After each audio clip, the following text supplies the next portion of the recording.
ask you something. What do you do for a living, Newman? I'm a United States postal worker.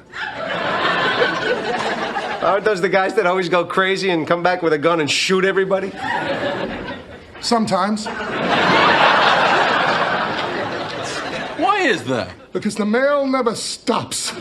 It just keeps coming and coming and coming. There's never a let up. It's relentless. Every day it piles up more and more and more, and you gotta get it out. But the more you get out, the more it keeps coming in. And then the barcode reader breaks, and it's Publishers Clearinghouse Day. All right.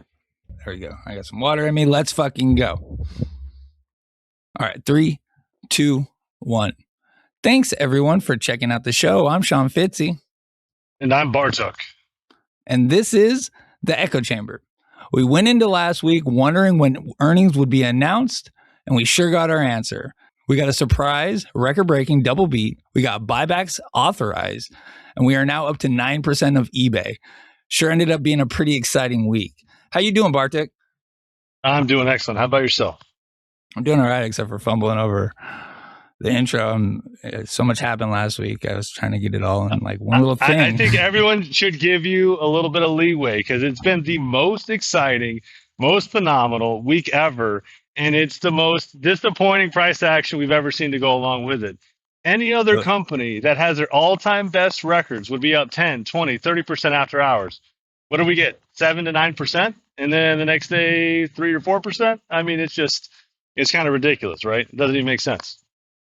Yeah, that's pretty par for the course. That's a big statement, though. Like the least, well, I don't know. We've had some big things happen, and we didn't do very good off of it in the past. So, but yeah, I agree. Like it was some insane numbers, and I think it was a 13% move is what I had on the. If you sold the open, you got it. You know, you got the very tippy top. It was 13.38% from the low. I think from the close of Monday, or Tuesday. Yeah, that was exciting. I was surprised. So yeah, I actually had some calls. There was like one good day to make some money there, and that was Wednesday. So that was pretty nice. So okay, yeah, no, it's been good. You've been good. I think you were with us a couple weeks ago. Just been, you've been doing power packs and shit. Yeah, power packs. GameStop calls. I do it all. Like I expected the surprise earnings to be a beat of this magnitude. The eBay position where they said they bought in. I mean, there's no way for them not to be up a few hundred million. My guess was 250 to 400, and then at about 286, and then they've doubled it since then. So that means the next earnings we're going to have probably another 300 or 400 on eBay, if not more. So I think this is the best time record, and then the next one's going to beat that. That's awesome. Yeah. Okay. So let's see. So we can just kind of like get right to it because I know you got like a whole house being built around you as well. So like I guess the big topics I think are the buybacks, the 13D, and then just the earnings numbers. I think since we started on it, we can just kind of start with earnings. I don't know. What do you think about the buybacks? How are you feeling about those? Yeah, I think there's 3 real ways the buybacks can go based on strategy. So you have a couple different ways, right? So the one I believe that's most likely is that Ryan Cohen is going to buy shares now that he's disclosed his new eBay position. He's going to buy shares next week. After he buys shares, he's then going to do buybacks on shares on top of that. So he wins. GameStop's going to win. And then we're going to get to a level around 36, I believe, in July, which then would have people exercising their warrants. And when they exercise those warrants, if all were to be exercised by now until October, what would they get back? The almost exact money that they raised the buybacks by. Because everyone's focused on the 2 billion number, but it was already 100 million. So what did they really increase it by? 1.9 billion. And how much are the warrants exercised for? 1.9 billion. So that's the most obvious thing, right? I'm going to pay for all these shares, and then you're going to pay me a better price. So why wouldn't you do that?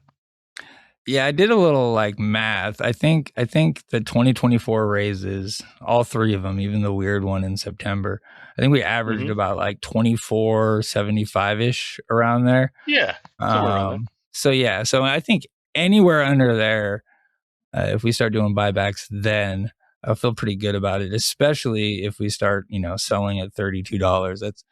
It seems like a pretty good move. So when it comes to the buybacks, is there limitations on when they can start? Are we waiting on anything? You know how it is on X, man. Everyone's got a different answer. Everyone's very confident in their different answer. Sure. So yeah, I'm wondering what do you know about that? Like how soon could those start? Yeah, so buybacks can start anytime. The way that buybacks work is much like reg show in reverse. So if you're on reg show, you can't short, right? You can't short if you have kind of like a limit down where you constantly have that 10% down, then the shorts can only short on a good tick going up, right? Well, it's the same thing. You can only long on somebody else's tick that's below that current level. So basically, if you buy at the ask and then they do buybacks, you can do that together. So if Ryan Cohen was to buy on the open market, then GameStop could buy back at whatever level Ryan Cohen buys in. They could buy sequentially together. Now, as long as they're avoiding any, remarks of market manipulation and this and that, that's the only real piece, the only real hurdle that you have to worry about with buybacks. And I don't think they're going to have a problem because they're very clear with it. It's like, hey, here's what we're trying to do. Our stock is very undervalued. We were at a 25 to 27 PE ratio. Now we're at a 15 to 17 PE ratio. Who wouldn't buy their stock back below 20? I mean, but I think Ryan Cohen has to buy first to show that. It's like, hey, here's my own money. Put my money where my mouth is, and now we're gonna go up here. And then speaking of Ryan Cohen, I mean, it was pretty cool. I didn't expect this, but he ended up putting me on the 425s. I couldn't believe that happened. That was so surprising. That is awesome. We went through it. We showed it last week. Actually, you made it in there. That's really cool shit. Paulie got in there twice. It's fucking awesome. Yes. Yeah, it's baller right there. And then I think Roy and Pika got in there twice too. Yeah, he got twice. I think. Yep. Reese, I think, was in there as well. It's pretty cool shit. Mm-hmm. No 425s this week, though, huh? I don't think we got any. No, but I think it makes sense, right? Because he was building up the position. He didn't really want to disclose what was going on, especially during earnings. So it was like, hey, 425s hit, then it's quiet, then they're going to raise, and then they're going to do buybacks. And then what do we have? We have July 7th coming up, and he wants everyone voting by July 6th. And he wants everyone voting the way he wants them to vote, which is more shares for an acquisition. And obviously, he wants to get compensated for what he's done. And I think that's fair on both counts. Yeah. And even the compensation package, the price needs to be going up before he can even turn that into something significant. You see a lot of people talking about how they're just going to give him billions of dollars. That's not what's happening at all. He's buying a lot of shares with his own money, which at 2050, and we're right there. So it's not like they're just handing over all kinds of fucking money to the guy. Okay, so RC. Okay, so by June 2nd was when it was the buyback was approved by the board. I think it's probably here somewhere. So you think they could have been buying it from that point on, or after the 8K was released, kind of thing, or? Yeah, I think basically whenever they released that they had the buybacks authorized, then they can start the buybacks. Now, here's what most people don't know: buybacks can happen, the shares can be reduced, and nobody can actually know it's happening until earnings, or that means next earnings, or they do an 8K and release that information. So theoretically, we could walk into next earnings, find out that GameStop's missing 70 million shares, 60 million shares, 50 million shares, and then everyone's going to wake up and say, oh my God, right? And then the stock's going to go up dramatically. That's one possibility. Or you could 8K it and release it early. I think there's a lot of real value in releasing it early with the July 7th vote coming up. Yeah, that makes sense. Yeah, that definitely makes sense. And so, because I think that'll send it. I think that news, and it doesn't have to be like they bought some crazy amount, but if RC is buying, and of course LC and Alan, I say his name wrong every time. Elaine? Alan Elaine. Yeah, I know who you're talking about. Yeah.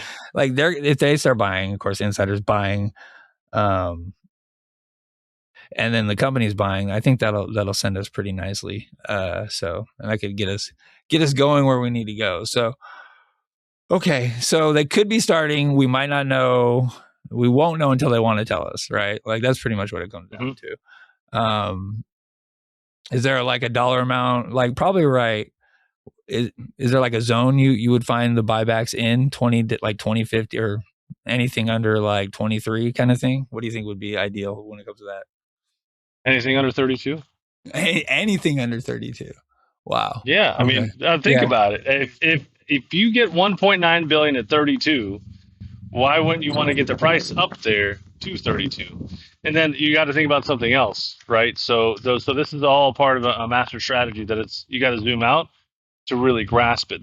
We're talking about battlefield type strategy. There's a small attack over here, a small attack over there, and then pulling back over here, and then you zoom out and you see they're getting lured in, and then they're getting enclosed. So basically, if he raises the price of the stock and he's trading eBay stock for GameStop stock, the higher the market cap at the time of that transaction, the less GME gets diluted. Well, who's getting diluted the most here? Ryan Cohen. He owns the most. So why would he want that? He wouldn't. So he has to get the market cap up, and he has to get the price up, and he wants the share count down at the same time. So if he buys back with GameStop and buys himself at the same time, it's a two-way swing. Yeah. All right. Well, I'm fired up about that. I think that was I think the earnings is what sent it. And we can get into the earnings now. I got it on the screen. GameStop discloses first quarter 2026 results. And before we get started, I just want to say that you predicted this in our DMs, Bartek. It was very impressive that it was the day of, I think, too. I think you said something. I won't say that reason, but I said it 18 hours before, and then I said it. Yeah, then I said it the day of to you, which I was just like, look, surprise earnings is the only thing that makes sense, because why would you not give out a definitive date? And the record date he also didn't tell in advance, so why would he have the earnings date in advance? yeah, Why? It's back to that battlefield strategy. It's all about a particular strategy, and he's very good at it. Yeah, so that makes me think that he might have more coming. And I put a tweet out saying that I think Ryan Cohen has something for their ass on 6ix9ine, because just the idea of letting it like run, it was a surprise pop, right? Like for whatever reason, he wanted to make that a surprise pop. But he probably understands this algo very well. Like we all kind of were expecting the pullback. It sucks. It's annoying, but it's what happens like all the time. Ivy got crushed off the earnings news, which is, I guess, surprising to me, but it shouldn't have been. But that sets us up for like another beautiful situation for the following week. He got the surprise news out of the way, like kind of the hurdles, and we're like right back in the same spot, but we got a much better foundation just from the week prior. So I'm pretty excited. So okay, net sales 835 million, 35.3 million for the quarter. That's compared to 732.4 million. So we beat year over year revenue by what, 100? Yeah, 102 million. That's amazing. I'm kind of interested in finding out where that is. I think the numbers are down here somewhere. It was like 40% of collectibles, but I don't know. I want to know what the power pack numbers are, and because the 10Q isn't out yet, so we'll get a better breakdown of like how the revenue came in and everything else. So it's kind of more just and like headline. And that's probably what's going to drive next week, because why wouldn't you have the 10Q out yet? Usually gets it out pretty quick. So that'll be the next hit, the 10Q. It'll show the power packs. We'll have it broken out. Everyone's going to go crazy if they see 50 million and 100 million from 4/15 until the end of the month. I mean, people will just go wild. Yeah, right. And then imagine that right now let's just say right now he goes up July 7th and he's like, yeah, we've already done 700 million in power packs revenue in the last, 3 months. Everyone would just lose their minds. Yeah, it'll work like forward guidance, like even the closest thing to forward guidance we've gotten, but like 2 weeks of data, and if it's like banger numbers, it's gonna be on with everything else. So selling general, so his SG&A expenses 201 million. So he cut another 20 million off just doing his work. That's that right there. eBay, he's coming for you with that shit. Operating income was 143.3 million for the first quarter. That's the highest first quarter operating income in GameStop history. It was a 10.8 million loss the prior year, and that does not include the eBay money, right? That's correct. Yeah, net income was 389.6 million for the first quarter. Just fucking insane. So the company is doing very well. It made 140.5 million just in the fucking quarter. But sorry, no, that's wrong. 143 million just in the quarter. And then, but then you take into account everything else that RC is doing on top of that, eBay position or whatever else. I don't know. Did we lose money on Bitcoin? Do you know that? I guess we don't know, like, if he was trading or anything, like doing any cover calls, but price point wise, I'm not sure if we were up or down for the quarter. Yeah, I think for the quarter I feel like we're down. Let's see. Pretty sure. I can pull it up right here. Quarterly, we are down 5.38%. We opened at 23.29. And for the year, we opened at 20.26, which makes sense for the year 2026. So somebody was having a laugh with that. And, we're basically 8.57% above that so far. All right. Yeah. Yeah. Bitcoin looks like shit. I haven't looked at it yet today. Where are we at? Let's see. Probably better not to look at it. It's probably 62,000, 61,000. 63. Yeah. There you go. It got under. Bitcoin got down to it hit 59. Wow. Yep. It's crazy. All right. And then total cash equivalents, marketable securities, digital assets, and related receivables and collateral pledged, 9.7 billion at the close of the quarter. This includes 8.4 billion of cash equivalents. Yeah. All right. So, that's up compared to last quarter, or sorry, Q1 last year, but we had a lot of shit happen in the meantime. Bonds and such. All right, June 2nd, 2026, the company board unanimously approved a $2 billion share repurchase authorization, good through June 2nd, 2029. I said at the time, and I still think it. I mean, I don't think he's gonna like just fucking just do it all, but he doesn't. He usually doesn't wait. When he announces something, he usually does it pretty fucking quickly. Like always with all of his shit. Like we hear about it. Yeah, good news on time. Yeah, exactly. That's a good point, by the way. Good news on time. Wait, no, bad news early. Is that what it was? And that's right. Yeah. So, I think LC said that. Now, if this earnings was the bad news because it was early, I'm just pretty fired up to see what the good news is, right? Okay. Let's see. Anything you want to talk about with the numbers? I don't know if you can see the screen. I can see everything. I'm kind of like flipping through it. I don't know. I'm working hard to try. Let's go to the revenue real quick, and let's just compare last year to this year and see real quick on the operating revenue. Let's see, operating income. So 143. You can see right there it's at 835. Because they got rid of what, Canada, so that helped, right? Canada got spun off last year. They spun off a lot of Europe. And so basically almost all the profits came from the US. And there's a little bit of detriment, I think, over in the Europe bracket still. So we still got, and we're trying to get rid of it. We still have Europe, right? That's the thing. We're trying to. A little bit, just a little bit. France or some shit. Yeah, you can probably find it if you scroll around. All right. I know I was looking at it. I need to spend more time on these things. Yeah, but just wait right there real quick. So current assets. Yeah. Always like to talk about that, right? So how much do they have? Total current assets is what? 10.7? Yeah. And what was it last year? 7.5. Well, 7.1. Right. So we're up almost 50%. That's literally 50% up in assets in 1 year. And what about our liabilities? How much are we up? Total liabilities?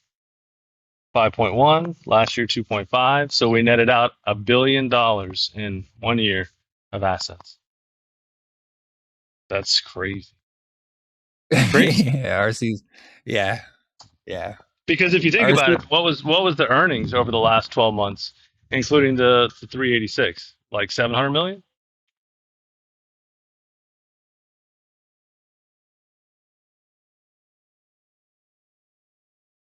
I'm not sure. Yeah. So I think it's somewhere in that ballpark.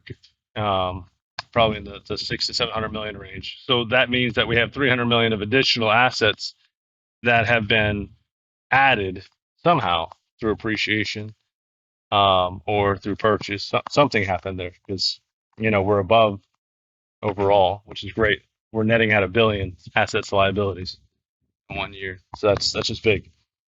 All right, what else do we have here? Stock-based compensation, it's almost nothing, right? Yeah. Free cash flow, 333 million. Yeah, it's huge. Yeah. It's just amazing. Yeah, well, EPS was 0.3, I think, and that was that the diluted EPS? It was like 0.6 all in. Yeah, 0.66 was the EPS for Yeah, the quarter. it's pretty wild. It's pretty wild. Mm-hmm. Yeah, it was awesome. I think, I've been waiting on revenue to beat because that'd have been the big thing. But I think now that we think about it, 2 of the last 3 quarters, we have beat revenue, right? Because Q3 was a beat. Right. Yeah. Q3, or was it Q2? Yeah. Q3 was with the Switch and all that, I think. And we beat there. And then Q4, we did not beat when it came to rev, but we beat it. So 2 of the 3 we've beaten the year prior. It's pretty And then with interesting. power packs, it's not even gonna be a comparison. And then to take into account also the fact that they closed a bunch of stores at like the start of that first quarter too. So that Speaking of the store experience, have you been to a store recently? I mean, that looks way nicer, at least at my stores in my town. I just go around the outside of my store and stalk it and take pictures of it. Very nice. Just on Saturday. That's, Daniel says Wednesdays are for GameStop. Saturdays are for me to stock GameStop. You'll see it. It's my good morning picture most of the time. I'm just kind of like lurking. I was over by the dumpster yesterday. Oh, wow. Was there a Wendy's next to it? Or no, I got a Wendy's somewhere, but like not that close. All right. Gotcha. Let's see. Do I got what else do I got? So the 10Q still isn't out yet. This has happened one other time, by the way. I think it was March 2023. And I think the 10 at the time was around the DSR numbers or some shit. Like, cause that was like the 4th quarter in a row where they just didn't change whatsoever. So I don't know, but that was always kind of the 10 of the time. But do you remember what I'm talking about? Like, what are the reasons to hold back a 10Q? What do you think? Yeah, so I mean, like I said, I think the reason you hold back on the 10Q is you release it when he originally was going to release earnings on 6/8 or 6/9, and you have it with the actual Power Packs data, and you kind of let everybody know how much the beat is in advance. So it's almost like, hey, waving a flag, buy in now, because when we release this next batch of information, you're not going to have another chance to buy in. So when that 10Q hits, that's probably the same day that Ryan Cohen buys in, if not the next day. So, yeah, I think he's giving everyone a last chance, including Michael Burry, a last chance to get in again. Yeah, Michael Burry just tweeted about GameStop, kinda. That guy in 2019, which is kind of weird, right? He said 2019. He didn't say 2026, even though he just bought 2026. What do you say? He's saying GameStop's less Lululemon. Yeah, it's like, you really think Lululemon's more hated than GameStop? How is that possible? That is not. And, I take pride in how much we're hated. Like, come on. We are very hated. Like, you can't just compare us to Lululemon. Come on. But is that him secretly saying that he, is buying more GameStop? I mean, because that means he doesn't hate it. He thinks Lululemon's more hated. I don't know, bro. That guy fudded us at the very top in May. So bad. And here's the thing. I think he did it on purpose, and I think he's part of the strategy. I'm just going to be honest. I think he's part of the strategy. His job was to pump it up at the beginning and then kind of dump it a little bit. And then what happens now? Ryan Cohen has the ability to buy it back way less expensive. So if you want to think about it, he helped GameStop by selling his shares, because now GameStop can buy back those same shares that he sold at 25 and 26 at 21. So did he hurt GameStop or did he help GameStop? Well, he heard my calls. He heard all our calls. There's no doubt about that. But Ryan Cohen did say don't be a day trader, so we gotta do longer dated calls. We can't let Michael Burry control us on a monthly or a quarterly. Yeah, I've learned. I'm gonna FUD Burry constantly. What's up, Herm Daddy 7214? Let's fucking go. Punky Boobster. That's a good name. Greetings from fellow GME enthusiasts. What's up, bro? New Snake, proceeds from written options on digital assets, 5.8 million. We made 5.8, so that was covered calls on the Bitcoin. Yeah, good job. Thank you. What's up, MW Sosa? Good to see you again. Yeah, we got the Power Pack whale. We'll touch on those in a second here too. So just want to say what's up to everyone. Thanks for coming out. This is the echo chamber. I'm learning how to reset. I've been listening and hanging out in spaces with like Captain Wicked and Strawberry Moon. You're supposed to reset the show every now and then. This is the echo chamber. We're GameStop bulls here. We're here to talk about GameStop. Yeah, welcome to the show. This is a podcast. It'll be out, on the streaming services. I don't know. We got Reese coming on tomorrow. I'm going to put them together. We'll be out on the streaming services probably Tuesday or Wednesday. I got the next couple of days off.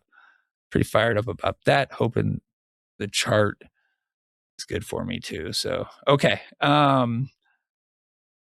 Yeah, so RC can't buy till the 10Q comes out. I might have missed whether or not you said that.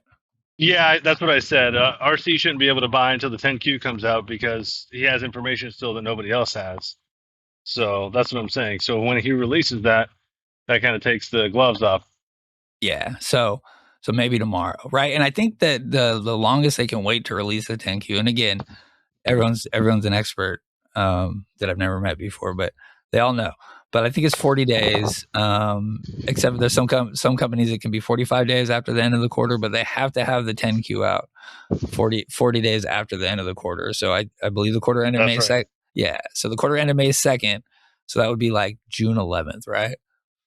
That would be June 11th. Yeah. Yeah. So Thursday. So we have to have it by Thursday. If he drops it tomorrow, I know that Alert shared the buyback policy, not the buyback, but the blackout window policy, and it's only one day. So if he drops it tomorrow, and we've seen this happen where they bought the next day, but he could buy on 6/9. Mm-hmm. So there we go. He's done that. That would be weird, right? Yeah, that'd be weird. He's done that before too. He did that in 2023 on 6/9, right after not for long. He went ahead. Mm-hmm. Yeah, and we ran pretty good off of that, the buy and then the news too. So, yeah, we got that candle at the end of the day was pretty nice on Friday. So it was. I was like, oh, maybe someone's buying, but probably not because the 10Q's not out. Maybe it was GameStop. GameStop could theoretically buy. Yeah, just not the insiders. So they don't have to worry about like material knowledge or anything like that. It's just share buybacks. They said, hey, I'm going to buy back shares, and they can buy them back. They can't. So like I said, they can't buy above what everyone else is buying. So they can set a floor, but somebody else has to raise it.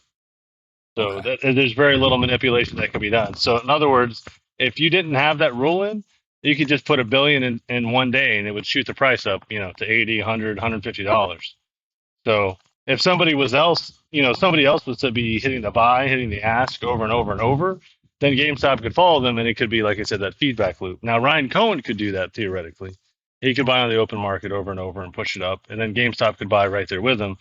And then that would be like an artificial MOAS, but, we don't need to talk about that right now. Yeah, that'd be wild. I feel like RC won't do that for us, so maybe, I don't know. Maybe one day. Maybe he's just building I think that everyone thinks he's not going to do something, and then he does the opposite. So, like, everyone's used to him. ATM. Did I lose you, Bartek? I think I'm okay. I'm still here. Okay, I lost you. I heard you at ATM. Everyone thinks ATM. Go from there. Yeah, I was saying that everybody thinks that Ryan Cohen was going to do an ATM, right? Oh, he's going to do another offering. He's going to do this, that. What did he just do? The opposite. For the last couple of years, he was doing ATMs and offerings. Now, what is he doing? The exact opposite. To buy back the shares. I will say that the buyback was not on my card, and it has been a big topic of conversation in my Discord, and just on X and everything else. And I always shit on that idea. Like every single time I've shit on that idea, just because I didn't think it was something he was going to do. He's adding shares. I didn't think he was going to be taking them off too, but nope, I was wrong. And that's cool because that is definitely something that could help improve our shares. It also reminded me of the Bed Bath & Beyond buyback. That was how to not do one. Do you remember that in 2021? Yes. Yeah, yes. That announcement of the buyback, sent it, and then they started buying shares at like 23 or 24, like right away too. Like they fucking, and then you know what happened after that. So yeah, it was a way to tank the stock. That was just wasting their money. yeah, it was kind of crazy. It's a very different environment here, right? Because, like I said, the earnings, they're very hot. If you know that you're killing on power packs, if you know you're going to do an eBay acquisition, you've got to get your market cap up. You don't have a lot of time because once everyone figures out that you need eBay for power packs, what are they going to do? They're going to say eBay's worth more than 125. So he's got less than 3 months to close this deal to get basically someone to say yes, and therefore he needs to get the market price up, market cap, and the price action up between now and then. And he's got to get his comp package all at the same time. So it's got to be a wham bam thank you man. Yeah, so he's got a lot going on in the next month. I don't know. So we're all so trained to kind of like think 25 is going to beat our ass. I know that's me. Like I was talking about like there's 3 things I think they could send us next week. Buybacks being announced started, which it wouldn't be strategic. So don't get me wrong. Like if we're doing active buybacks, I don't think we should be just like announcing it. Not until we're done, I would think. Like don't do what Bed Bath & Beyond did. Like let's do it and then tell everyone about it so the price can run. RC buying that news, and then the 10Q dropping, and there being some kind of like good info in there because why else is he holding it back kind of thing. So I think, we got 3 potential catalysts. I say catalysts, but like I can't guarantee past 25 at all. Like I just can't at this point. So that's kind of where I am, and I feel like a lot of people are like that. So if everything that could be happening, like that we were just talking about in the next month, that's all going to change for us. So it's exciting. All right, let's make a bet. I'll bet you a gold pack for you and a gold pack for anyone in this chat that's listening and respond. So get a list of whoever's responding that will go over 25. So if I'm wrong, I'll get you a gold pack, $100, and the chat $100. But I think we're going over. Okay. So that means I got to bet against us going over 25. That's correct. Well, you already did. You already said you don't believe it. Yeah, I know. It goes against my better nature, but that's fine. I'm good with that. And so, okay, if we go over 25, I'll buy you a gold pack. And I know that's like chump change for you, but I will buy you a gold pack. Winner gets a gold pack, okay? No, you're gonna buy the chat a gold pack. Okay. I don't need one. Get it for the chat. They deserve it. All right. So okay, we'll do that. We'll do some fun. All right. So if we beat 25 next week, we're gonna do a drawing for a gold pack for chat. Not next week. Between now and you think next week? No, I was saying between now and July 7th. Okay. Oh. You think 25 just next week? Well, I was saying we're definitely not gonna regard like that's what I. I'll take it next week. That's a tough one, but I'll take it. That's a lot. If he goes over 25 next week, then I think you can. And you bet some calls. I think you can do a couple more gold packs if I'm right. Oh yeah. Well, you should probably do 3 for the chat, depending on how much you make with those calls. All right. Yeah, well, 25 next week. I was going to say 30 days. That's what I was saying, basically until the July 7th. But yeah, that's fine. We can do next week. It's a 14% move next week. Yeah. We'd have to get some news. You want to? We can stretch it out a little bit because No. Let's do next week. It's more fun that way. It's a more deal. Fun. Okay. It's $200 that I give, or you give $300. But either way, if I'm right, everybody on this thing wins. Everybody winner, wins, chicken dinner. All right. Right. So it's a winner. Stays over. Oh! I thought that was Art of Kylo. Art of Kyle. What's up, bro? I was gonna see. Can you kick people from YouTube chats? I'm joking. I don't know. Maybe I would kick Kylo, but no. So it's just got to go over for a second, right? Let's lay out the ground rules right away. Just tap it. Tippity tap. 2501. 2501. Chat's a winner. 2500 is a lose. Yeah, 2500. Sean's a winner. All right.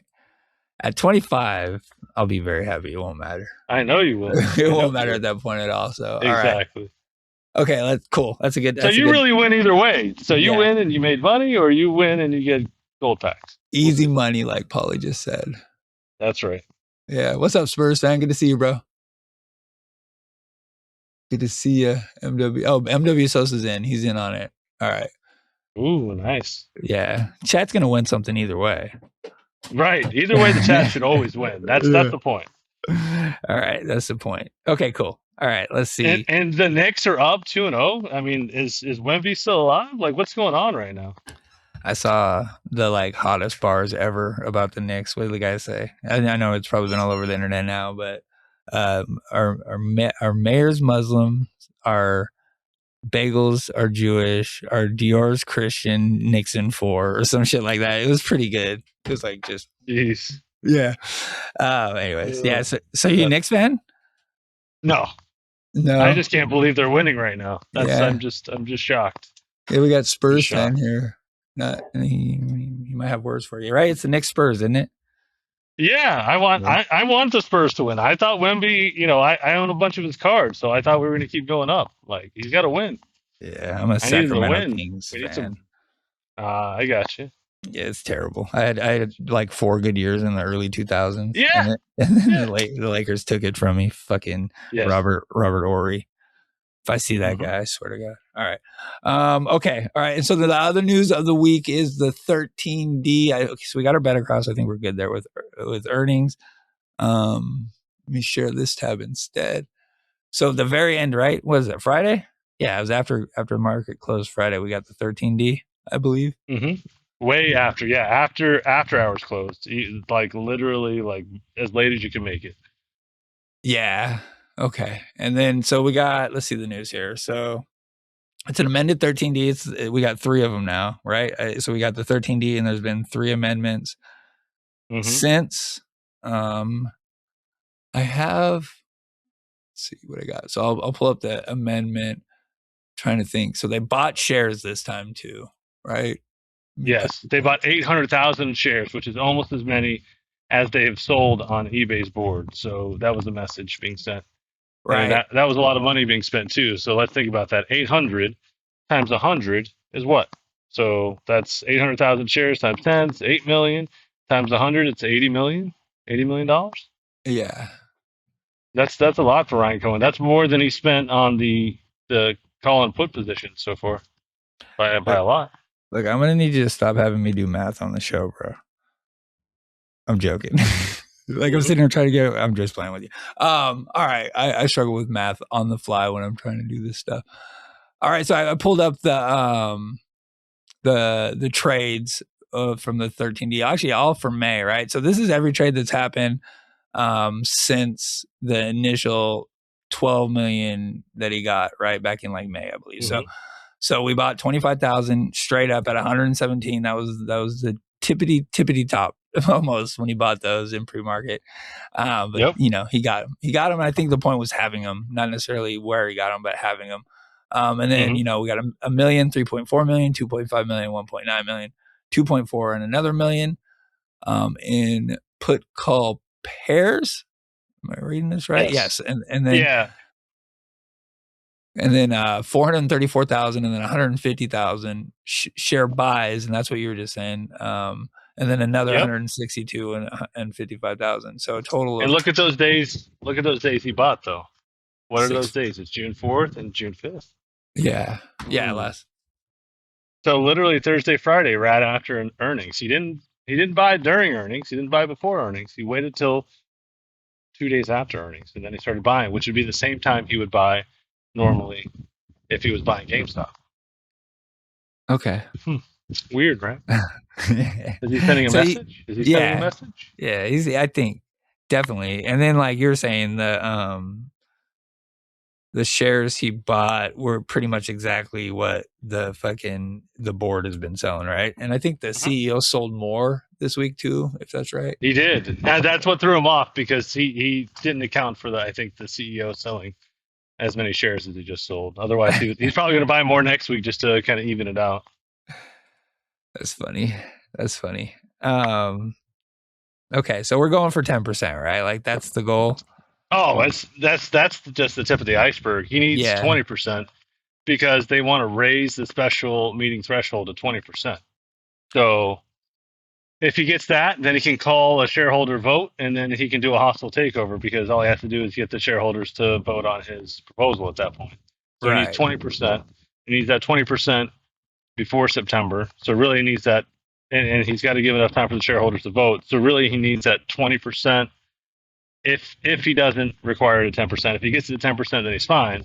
But if he goes to 20%, then he needs to have that sometime in late July, early August, because he's got to do it before GameStop earnings. Okay. Why do you say that? Because once people realize how much revenue is coming through power packs, no one's going to want to sell eBay for 125, and that's why he's concerned, and also not concerned, because let's say the eBay price goes to 150 or 160, then he's just going to say no point in buying eBay. My call position's so high, I'll just sell all these shares. I'll let eBay drop back down, and now I'm sitting on another 5 billion, 10 billion of cash, and now I can do whatever I want. Yeah. Okay. So he's got him in a really bad position. Either he buys cheap or he sells high. Okay. And then so like the eBay shareholder meeting is the 17th. In that there's that vote to get it down to 10%, which would just make it easier. But there's we don't have any voting rights in that except for the 25,000 shares, maybe. I think the X date was middle of May. But my question is HSR restrictions or whatever they need to do. It's a 30-day waiting period. I believe that has passed from those first shares. So, so will we know when they become like, vote, when we have them as voting rights, will we get 13 amended 13 he's getting a Ds? 13D if he exercises. Yeah, but he's not going to exercise, and I'll explain why. So it would be it wouldn't make sense. So he's using a very complicated strategy. His strategy is selling puts. So basically, he's shorting the shorts at 100 shares of selling short the shorts, and then he's taking the premium from doing that, and then he's going long with the calls, and he's pairing those up. So if he exercises, right, and he can do that, he would be exercising at a loss because it's just cheaper to buy the shares directly. Oh, okay. Because he's going to have probably very little. I would say at most $5 to $10 of benefit to doing it. But if he was just to sell the options and then buy the shares directly and get cash for it, he could buy more shares. If you understand what I'm saying. Yeah. Okay. All right. So because he's got so much time. Remember, there's the time value inside the option.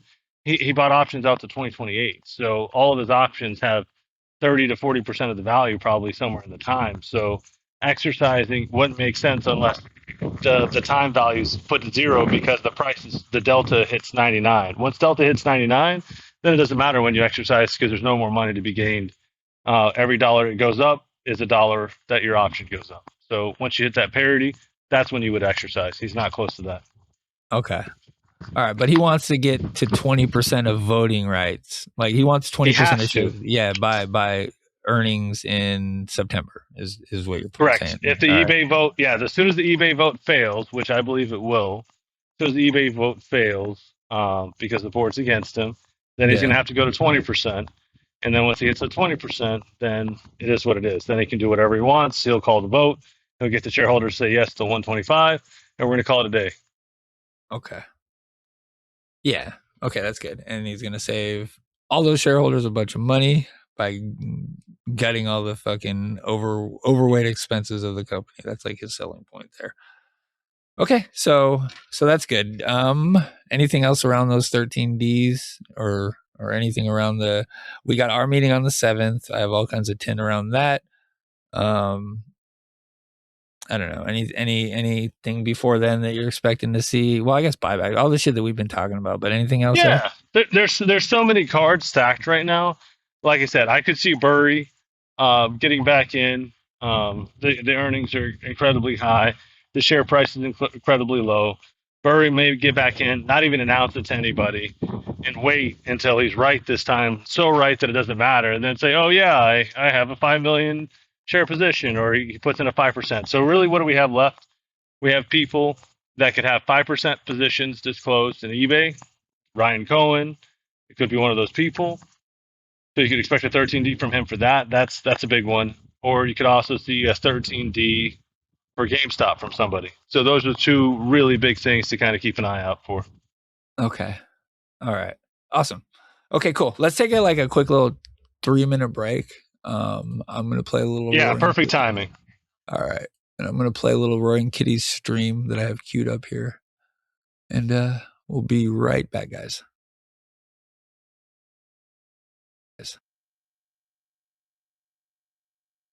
Crazy together.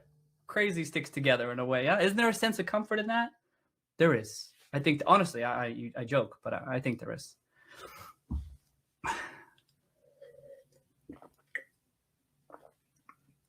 All right. I think, let's see. Well, watch this. Watch this. I think for now, we're going to end the stream. I think we're going to end the stream now. Let's end it. Oh.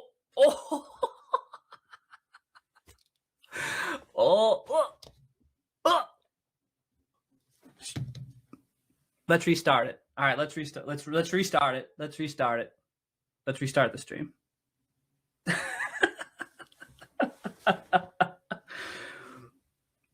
Oh man. What's it gonna do? All right. I just see it. Oh no, he doesn't got shit. Oh no. Oh, he's legit crazy. Oh no. Oh, we thought he wasn't crazy. That's your bad for thinking I'm all there. You know what I'm saying? Oh damn. That's your bad. I'm not. Is it halted? Oh, just saying that halted the stock. I'm sorry, but that's funny.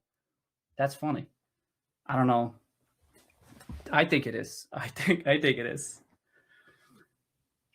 Well, all right. Okay. All right. If that's the case, I think we're gonna end the stream now. We're gonna end it now, and let's see what happens. I know we'll end it now. I'm gonna do one. Let's do one final cheers. Thank you everybody for coming. I mean, this is awesome. Boy, this is you're a real streamer when you're like talking to the chat like that. Oh, I have a lot of respect for. I mean, the real streamers, day in, day out, grinding and stuff like that. Obviously, I already had a lot of respect, but now seeing this and even doing all this stuff yourself, holy, I mean, geez, I know people work with teams and stuff like that, and that's I get it, but just so much respect. But I'll cheers to y'all. I'll see y'all around. Cheers. I'll see y'all around. Thank you for popping in. I appreciate it. It's whether there's 0 people or a lot, it's always it's nice to have folks hanging out. You can hang out in person, you can hang out online, you can just, a lot of us share thoughts and have a good time, and I think that's great. I think that's great. Cheers to y'all for now. Cheers. I think I gotta chug now. It's, like I said, it's 5 o'clock now, 6 o'clock somewhere.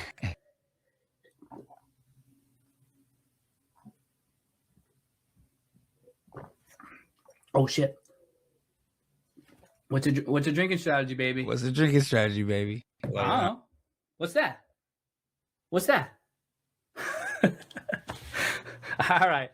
All right. Cheers to y'all. Thank you for coming by. We'll see what happens from here. I don't know. We'll see. Actually, I forget how to end this though. For real, I'm not even. Yeah, no worries. That day was fucking amazing. I was at work trying to get through that live stream and be at work. It was crazy. All right, we'll get going on in just a second here. Let me fix how this looks.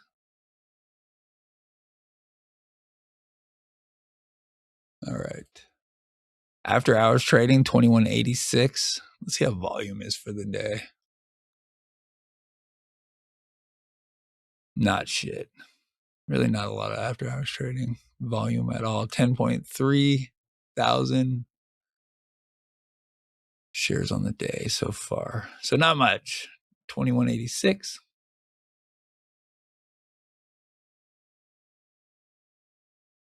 All right. So Kitty didn't tweet. I remember I watched the chart now. Like you know immediately. Back then that was so great.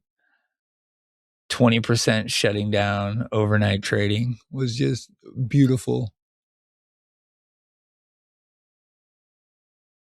Let's look at Twitter while we're just fucking around then. See what's going on. on Twitter. Riley got fucking okay. No, I mean, I swear to God, people are just terrible.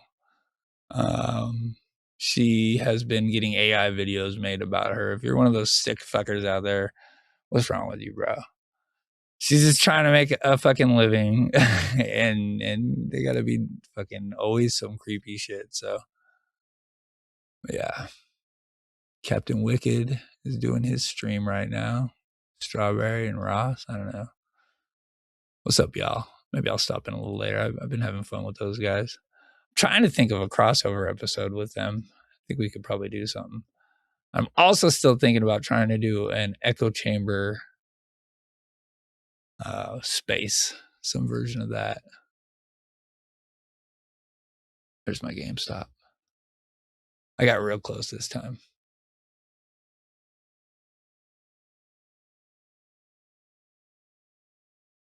See, I was in the dumpster too. I forget who I was talking to. Fucking Jake.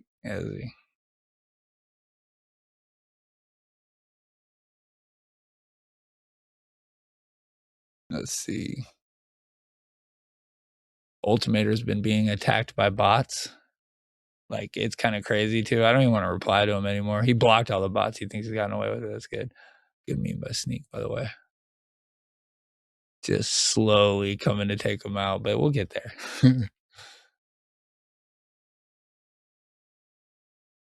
Trying to see his bot problem. I don't know what he was saying. I think it originated from him saying something about Roaring Kitty's meme timeline being about 2024 or before or something along those lines. So yeah, pretty interesting. Bots are fucking wild on Twitter these days. I've been going up and down 20 followers just randomly. Barking puppy does suck, guys. Just so you know.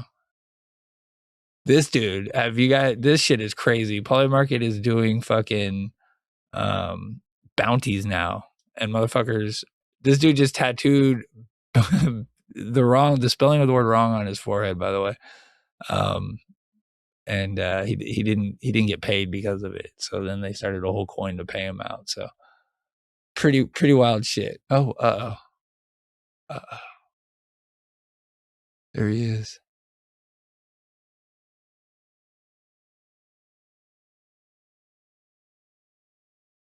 What's up, old Jim Simmers? Jim just be hanging out with the fucking barking puppy folks. He is a barking puppy folk.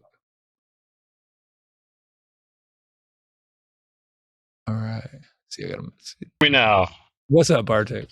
All right. 5 minutes on the dot. You did good. I was just scrolling through fucking Twitter talking about Ultimator's bot problem. Oh, yeah. That's crazy. Yeah, he like posts something and 100 likes. I think someone's trying to get him banned and trying to basically say that, he's farming engagement and get his money taken away, which sucks. So it's like being brigaded in the wrong direction. Yeah, it's kind of crazy. Yeah, I don't know. There's all kinds of weird shit like that.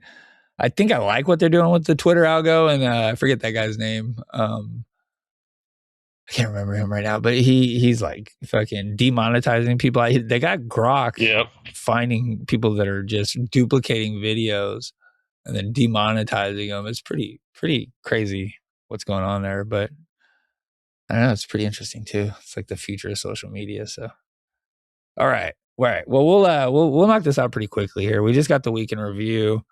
Trying to think if I got anything else I want to go over. A little bit of option chain shit. Some things popped up at the end of the day Friday. So let's see. We'll just start with the week in review. All right. So GameStop right now, 21.85 in overnight trading. Nothing too exciting. Let me reset the show. No, nothing at all. That's right. That's the way it's been for a long time on overnight now, though. Which is what is exciting is market's trying to recover while Iran is shooting Israel with missiles. So it's like it doesn't matter if we're at war, if we're this, if we're that. The market's going up, baby. It's just going up. Futures are up high. What I can tell you is bond yields are up, and most people don't understand the bond yields going up is so good for GameStop because if we go up, half a point, which that's currently what's projected by the end of the year. That's what caused the big drop on Friday. There's a 30% increase in the chance for a rate hike by December. It was literally 30 to 40% chance that we were going to keep rates the same by the end of the year. That went down to 10% on Friday because the jobs report is so good. The market got rocked, bro. That was ugly. Yeah, and we outperformed the market on Friday, which is pretty nice. Oh yeah, it was great. Still down 2%, but but the cash pile just goes up. All that collateral money is gaining interest. That interest goes up if the rates go up. So we're in a really good position. Yeah, I feel good about it. I feel good about the way the chart looks too, honestly. Like this isn't bad at all for me. I thought we were going to stop at 2068, but let me just pull up the numbers for the week. So, okay. So our high of the week was, let me get down my hopium. That's the $25, 14% move up. 147, by the way. Is Paulie still out there, bro? Mm-hmm. Yeah, it's his number right there. 14.72% move up. All right. So last week started out. So like I said at the beginning of the show, we went into the week wondering when earnings was going to happen.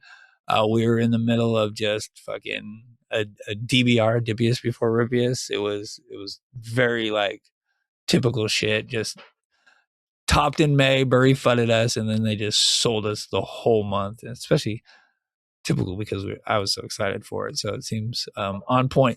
So going into the week, I was looking for like, we had the gap at 28, 2068, something like that. I thought we were going to be going down here to the gaps. Let's see what it is. I have it. Yeah, 2089. Oh, that's the low now. Yep. 2069. That was the gap I was watching.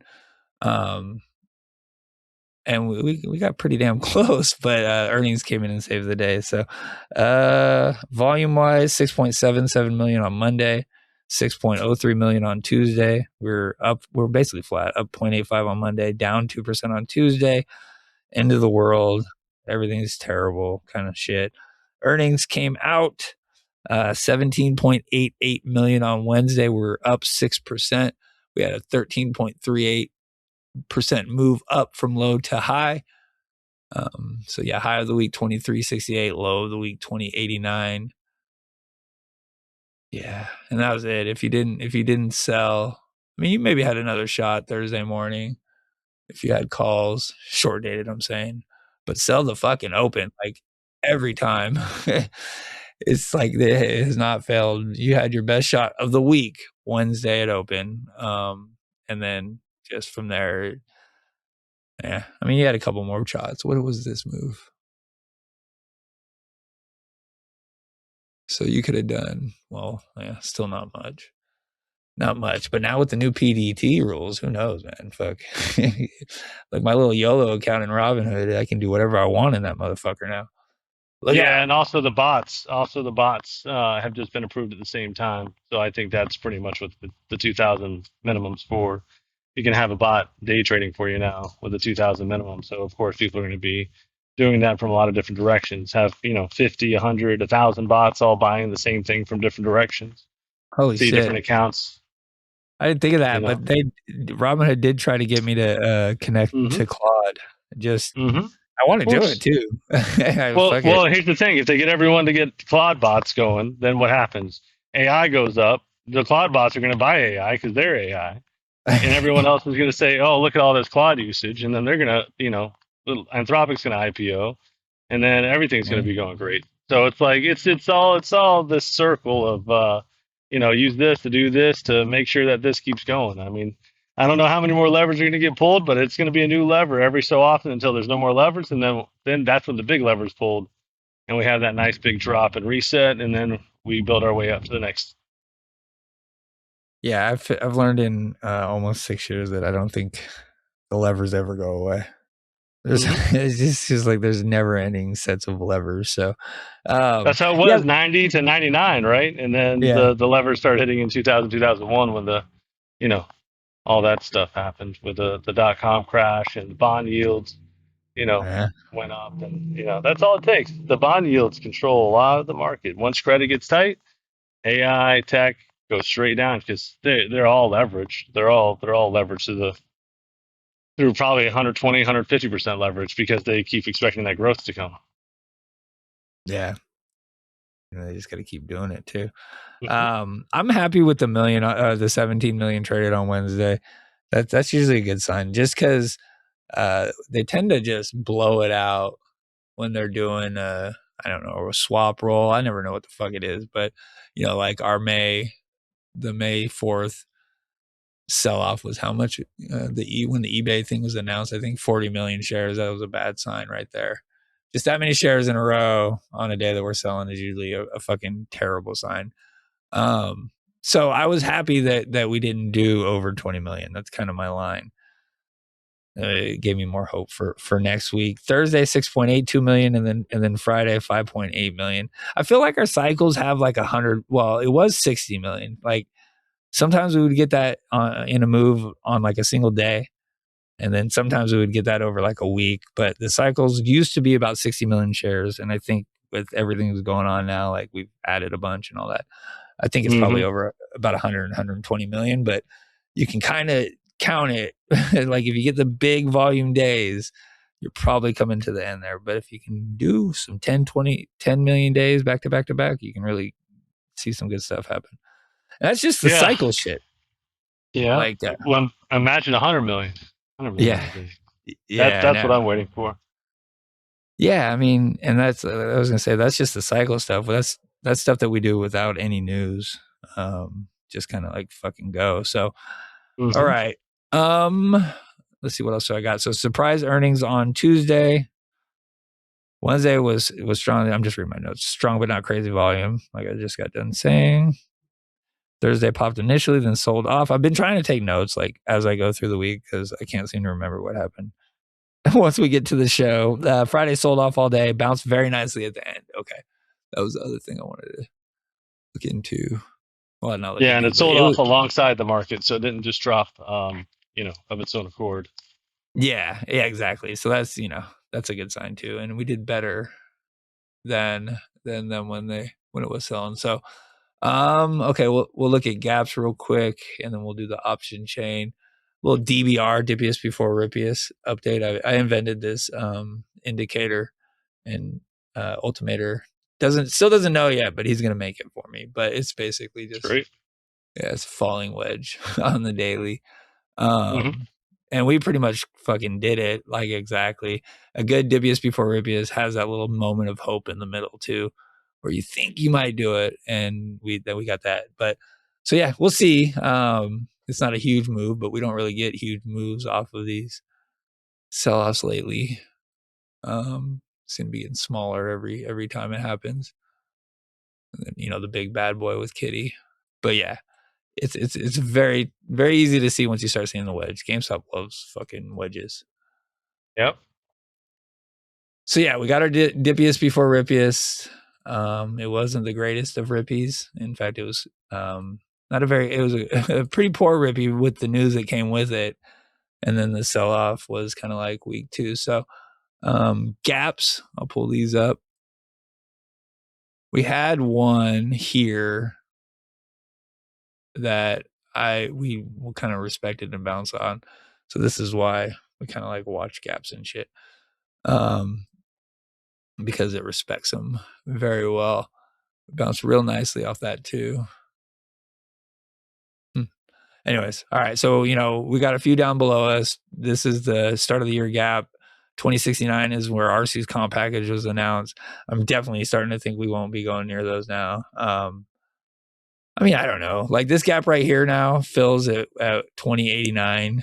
So I'm always going to kind of like, especially with the way the chart has looked for the last 2 days, I could absolutely see us coming back down to it. But the way the day ended is very nice. Like that's the kind of shit that makes me think we might not come back.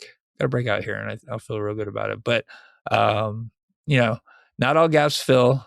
You got one at 1770 from when Kitty got back, and then I don't even know if I got it marked off. We got one all the way down there at like $4 from 2020, like 2020 actually, I think, or maybe very beginning January 2021. So not all of them fill to the upside. 2615 from when Burry fudded us. Fucking Burry. Anyways, and then all the way up, just fucking all the way to 30. Get to the hour here. But once we start getting over 30, things get loose real fast and real quick. 35 and all that shit. Well, I don't know. You think after 32 we're just going to kind of hit a wall pretty naturally when it comes, because people are going to start exercising, or how do you think that's going to go at 32? It depends on how we get to 32. Yeah, it depends on how we get to 32. So if we get to 32 because we reduce share counts and we bought 80 million shares, right? Let's just say we bought 80 million. If we buy 80 million shares and then at 32, I think it's like 50 million shares. That means we net reduced the count by 30 million. That's pretty significant. And then you add to that, we still have to unlock the convertibles, right? Because if we go and we buy eBay or we do any dilution, the convertibles have some pretty stiff penalties on that. So he's going to want the convertibles to activate too. That's going to take more than a month, staying above 37, 38 to activate those two different convertible bond tranches. So yeah, I think once the wheel starts turning, once he has the Tesla Elon Musk relationship, right, and he's getting compensated for driving the stock price up, he's directly compensated for every share he buys with his comp package. He's already going to be at $1 billion of EBITDA within the next 12 months, so that's going to unlock half the tranches anyways. Yeah. So he has every personal incentive to drive the stock price up and the market cap up, because it only benefits him as a shareholder. And if it benefits him as a shareholder, then he's in alignment with you and me and everyone on the chat who's a shareholder. So I think it's great. I think he has to get that comp package approved. I think once he knows he has the votes, and I'm pretty sure he's watching the votes as they come in. I mean, he can see the votes. It's not like it's a blind vote. So I'm sure he's watching every vote as it comes in, saying, hey, here's the exact amount I need. Once I cross that threshold, he's going to buy like wildfire pretty much. So interesting. So I think that it's not going to be as simple as, hey, we hit 32, we hit a wall. I think it's going to be the exact opposite, just like it was sell off for 2 years. I really do feel like the June 2nd Uno reverse card, it's like, hey, we were consolidating for 2 years, and then it's going to be just a pure blast off. You got power packs driving, 600 to $1 billion in revenue, plus the core business, plus the eBay position, and then all of a sudden you have a stock that everyone thought was a joke turns into the opposite of the punchline, right? I mean, basically, you could see it at 30, 50 billion. And then it's like, oh, they bought eBay, but, literally it's going to trade 1-to-1 on eBay. We don't even have to do the cash anymore if that were to happen, right? So, or this would be even better. What if it took 2 eBay shares for 1 GameStop share, because we're doing half cash, half stock, and actually our market cap's so high that we're equal to eBay, and now it's 2 eBay to go to 1, so the dilution's dramatically reduced when that happens. I mean, there's lots of possibilities, and I don't think any of those possibilities are going to result in Ryan Cohen losing money, because he's not a guy that loses money. He likes to make money. He's very, like I said, strategic. He plans. I mean, when he sold Chewy, he sold it for a lot of money, right? He didn't just pick it up and sell it for a few $100 million. He sold it for $3 billion. When he gets this deal going, and it's going to be the next 5 years, 10 years, he's probably going to take GameStop to 100 billion, I would say, in the next 2 years, and then it theoretically could go much higher than that, depending on how PowerPacks does. Yeah, we'll talk about power packs real quick in a second. I just want to get to the option chain real quick. This is Friday's trades. I don't know. It's not a 5K, but Roy and Kitty did like the number 2, and Run Lola, fucking tinfoil guys, but just so you know. But Run Lola Run was bet on 2 or 20 twice, so it's just an interesting trade. It came in middle of the day on Friday. 837,000 in premium. It looks like a new contract too. Well, let's see. Yeah, open interest. Yeah, volume was 7,400 for the day. Open interest 4,800. I mean, definitely something. I think it was all new. So that, and then I think it was 2 expirations. I got it up Oh, maybe not. It was 2 different trades, I thought. Is that it? No. I don't know. That was it. The option chain for the week wasn't very I can pull it up. 7 days. Oh, look at that. Look at that little green right there. That's so nice. Good one day. Actually, no, we ended Friday positive, is that right? No. No. I was like, didn't we end like 2.5% down? Yeah. I mean, but we got so Wednesday and Thursday both had positive net call premium, but Thursday was real strong. I feel like I'm off a day here. Maybe not. Okay. That's good though. I mean, we've been fucking getting our ass kicked on calls so bad that this is just wonderful to see. So happy. I love it. So yeah, that was it. We had the 5Ks 2 weeks ago. Let's see. So you brought up Roaring Kitty, but we never really talked about him because I had a brief intermission that I had to take. So Roaring Kitty's last post, not including his hack, which when was the hack? Does anyone remember? When was that hack? It was the 13th, right? Was it a Tuesday or a Monday? I don't know. I feel like it was. Let me see. I'm sure there's posts about it still. Yeah. Well, the 13th was. The 13th was a Wednesday. The 12th was a Tuesday. So was it the 13th or the 12th? When was it? I'll find out here. Well, let me just go Let's to my see. page. Because remember we had that little spike when he posted. Did. That was pretty crazy without him doing anything other than saying he's hacked. So he knows the algo still works. Now, do we really think one of the most brilliant minds ever got hacked that easily and then left the bandana back on afterwards? Do we really believe that? So I tweeted, is he hacked on what day? May 12th, May 11th. So Monday. That was the Monday, May 11th. And 4 weeks after May 11th is tomorrow, his birthday? Oh shit, yeah, really? All right. I mean, okay, so I would love. I don't know what I want. Like, I mean, Do you want him to post tomorrow after hours? Do you really want that? Is that what you want? I always want him to post. It would be dope for him to post on his birthday. After hours would be cool. I'd love a pre-market post. That'd be pretty fucking sweet too. Just wake up and then just because West Coast. I wake up and we're ripping. I think there's symmetry, right? So that's why I believe that Ryan Cohen was going to do what he was going to do, because he did the record date after, like, the earning, or not the earnings, but the shareholder vote, the shareholder meeting was announced, and there was no chance for you to get it on the record date. And then that's what told me he was going to do surprise earnings, right? So if Roaring Kitty was trying to send a message to everybody, and he was like, I'm going to do this a month in advance so nobody can say that I was doing anything in the month of June. And then all of a sudden he posts and he just says, happy birthday or whatever. He could say some nonsense. He could say anything. Anything. The price would probably go up, right? Oh, the price would probably go up. Yeah. What did we do? I could have just looked at the chart, bro. I don't know why I went May 11th to like Twitter and everything. I think it went up 10% or 15%. As much as earnings went up, it went up on him posting nonsense, right? It was a nonsense post. Yeah.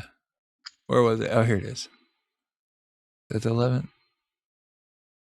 Yeah. So the high, we touched what? 26, 27 from his nonsense post. Isn't that insane? Yeah. And it was a hack, and it was immediate. Well, we think it was a hack. It was immediate, and yeah, I remember. And we slid in the news about the buyback in the middle of that. That's what I think was the weirdest part of all that shit. Like, how is that time? It happened at the same time. Exactly. Yeah. And when it wasn't the buyback, what was it? What was announced then? It was something else. Oh yeah, it wasn't the buyback. It was the pre. It was the pre 14A, right? Was announced right then. So what does that tell you? That tells you something. Something's not adding up. Something's not. And there was no dates on any of that. Remember, no dates. It was the weirdest pre 14 It a.m. was No dates weird. on anything. It was almost like they're waiting for something to I don't know what was up, but no, the news it was bad in there, right? It was that they were not, I mean, bad for the chart kind of stuff, but they're gonna ask for more shares. That's what it was. It was That the same yeah, time he posted, exact asked for same more time. shares. That's So crazy. do you think the algo? Do you think there's a GameStop algo set up that when Roaring Kitty posts something, that they post something? Do you think that's Bear. possible? Is I that the don't know. test? Was that the I don't test? know. That would be crazy. I mean, It's but it tough was just because way too weird how it happened. it was way too fast. It was almost impossibly fast. Yeah, I think it and was it within was 5 minutes. and it was like a roller coaster of emotions too, man. Holy hmm shit. So hmm okay. So Okay. why Well, is the bandana still on? That's what I want to know. yeah, so we were talking about it somewhere in the space yesterday. I heard some people say like first like it could be taking a long time, just devil's It advocate doesn't shit, take right? a Like long time. Come on, come on, yeah. Well, Charles took come a on. It's a couple month. days. It's a How long did month. We're in a month. how long did LC take to get his account back? Less than a month. I think it was a week. Yeah. Yeah. He got his account back within 30 minutes. He just never changed the profile picture. He deleted the post, but he never changed the profile picture. So he had the Yeah. account back within 30 minutes. Yeah. So Yeah. why keep the profile picture if it was the hack?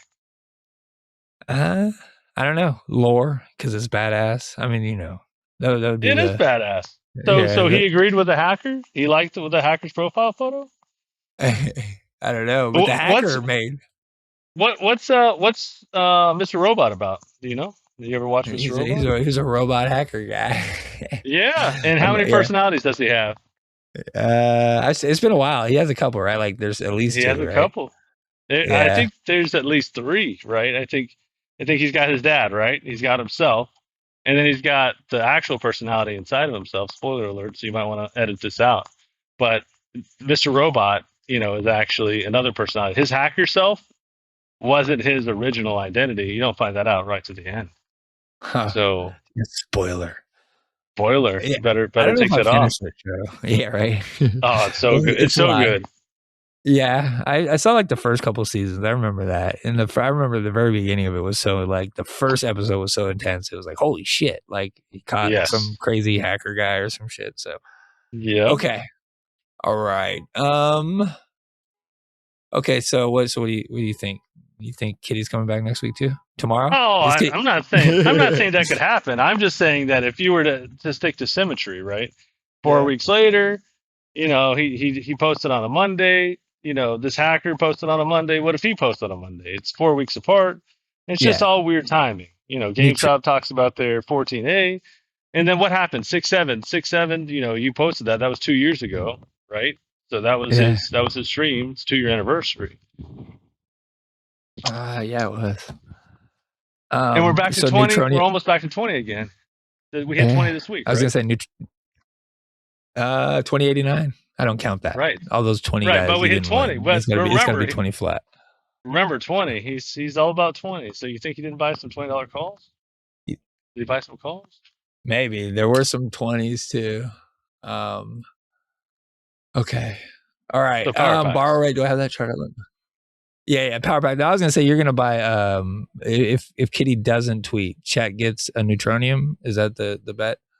That's insane. How about if Roaring Kitty does tweet, the chat gets a neutronium? We'll all be happy at that point. Everyone will be fucking pleased. We'll buy our own neutroniums. Borrow rate. Okay, that's very nice. I would if Roaring Kitty tweeted, I would.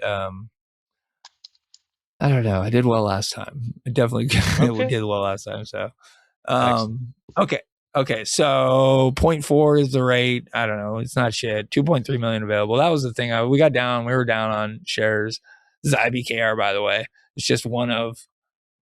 It's whatever. It's reporting, but it's pretty much the only information we got. I track it because it has pretty much always meant a move is coming when borrow rate starts ticking up. Specifically this one, I don't, all of them, honestly. It's just that like Fidelity's borrow rates like trash, and I don't know. It's like always 5 million shares available constantly. I haven't looked in a while, but yeah, I don't know. A bunch of shares showed up, so it is what it is. It doesn't mean we're going to go down, doesn't mean we're going to go up. All I really am watching is the rate, but it is interesting to keep track of that. And then I wanted to see Max Payne, and then we can talk about power packs. Got it. More option chain. There it is. I just want to see what it is for next week.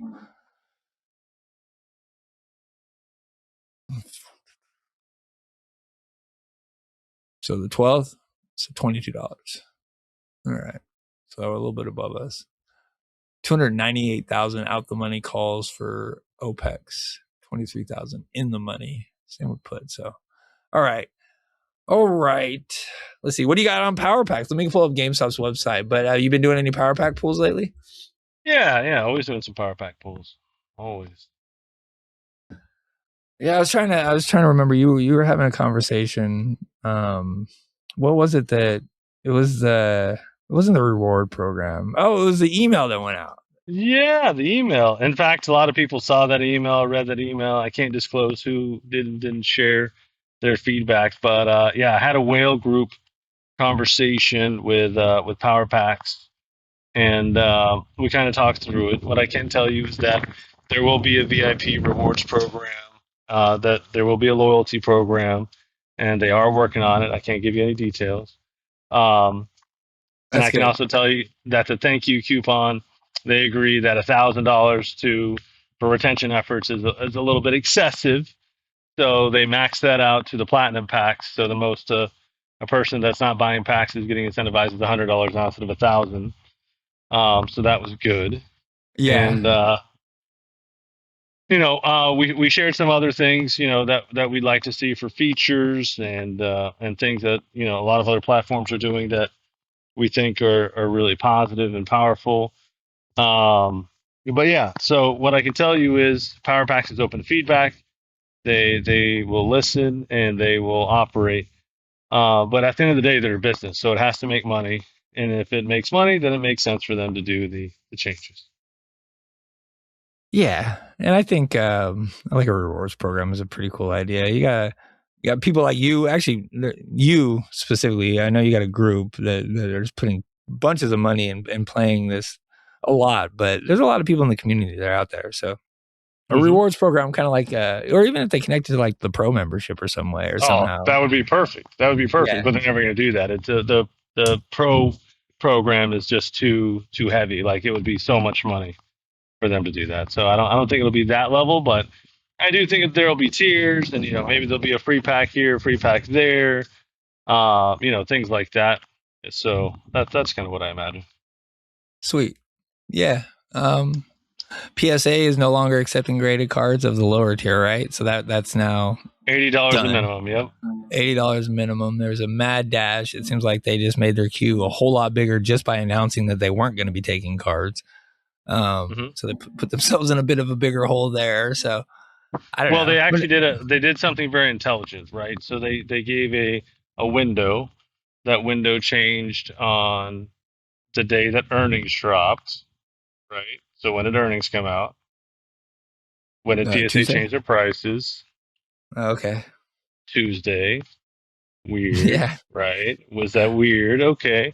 So, a lot of people have to understand PSA and GameStop are basically best friends. And, I mean, you got the board member, Nat Turner, great guy. Talk to him. He's connected me with a lot of the PSA guys. I wouldn't have known the head of Power Packs without him. So, Nat Turner, can't say enough nice things about him. Obviously works very closely with Ryan Cohen, and they're on the same page. So what happens if they announce that rate change? There's going to be a rate lock. So people did the rate lock. They probably put in 3 million, 5 million, 7 million cards. I've heard all these numbers thrown out there. I could ask if I wanted to know the real number. I don't want to know the real number. I don't want to know that. So I don't want to know. And so I can speculate. I like speculating. Yeah. But at 5 million in the $20 to $60 range, just assume the average is $30 or $40. That means they pulled in how much money? They pulled in $200 million just by saying that they're going to put the minimum to 80, and then they're going to pull in more millions because people are still going to grade their cards. There's just going to be more expensive cards getting graded. So it's pretty insane. It was a great move on their part. Yeah, and then like these other grading companies though, like I was looking at some stuff today. They're just not really worth the shit compared to PSA, right? Like, is PSA Tag gonna owns get it? most of the grading companies. They own most of Yeah, them. I mean, who do they not own? They don't own Tag. They own yeah. Beckett. They own CGC, right? And So is Tag gonna get slammed? I think Tag announced the same time they did that they're also slowing down.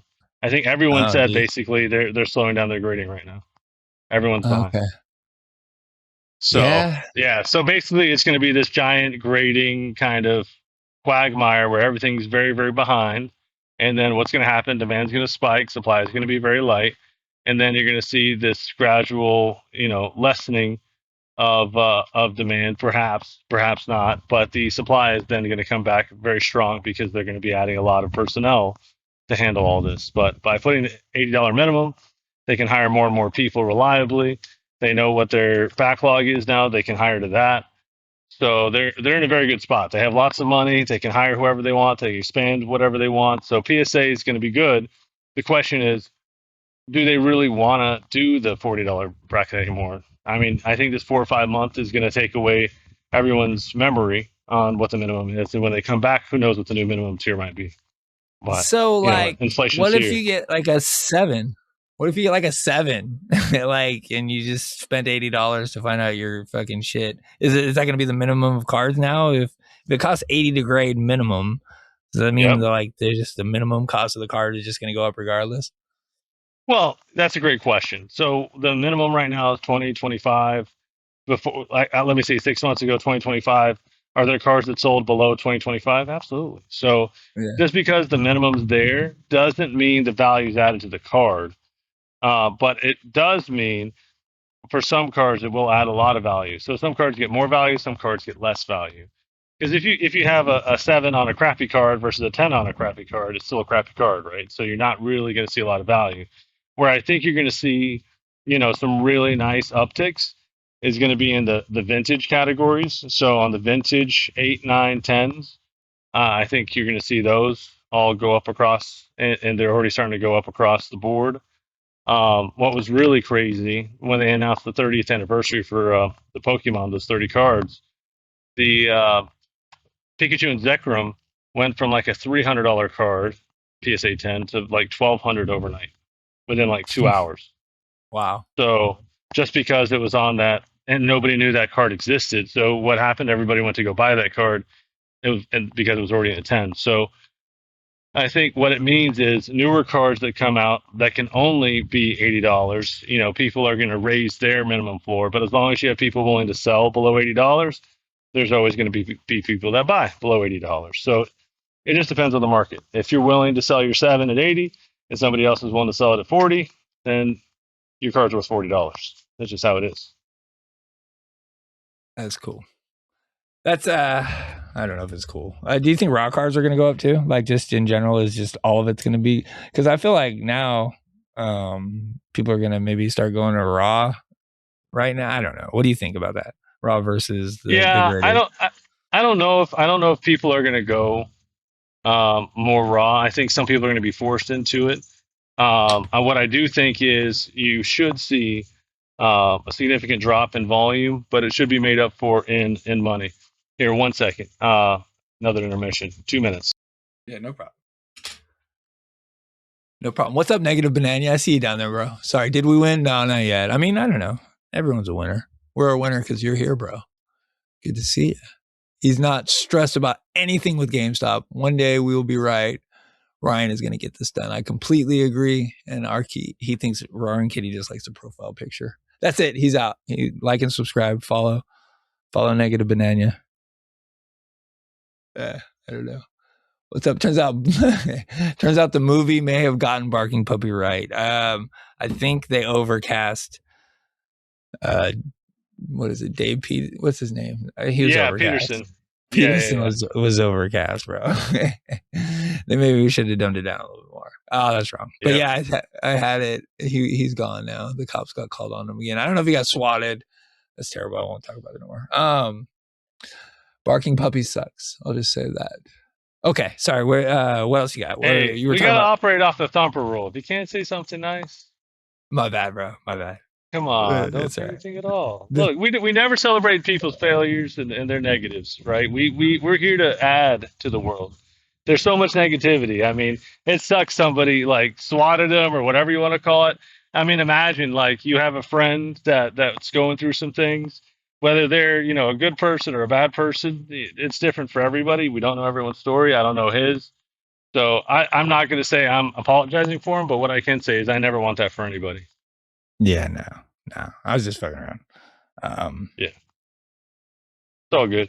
Yeah, But it yeah, sucks so to get the cops called on you. Like that shit ain't yeah, cool for no one though. But guys, my bad, bro.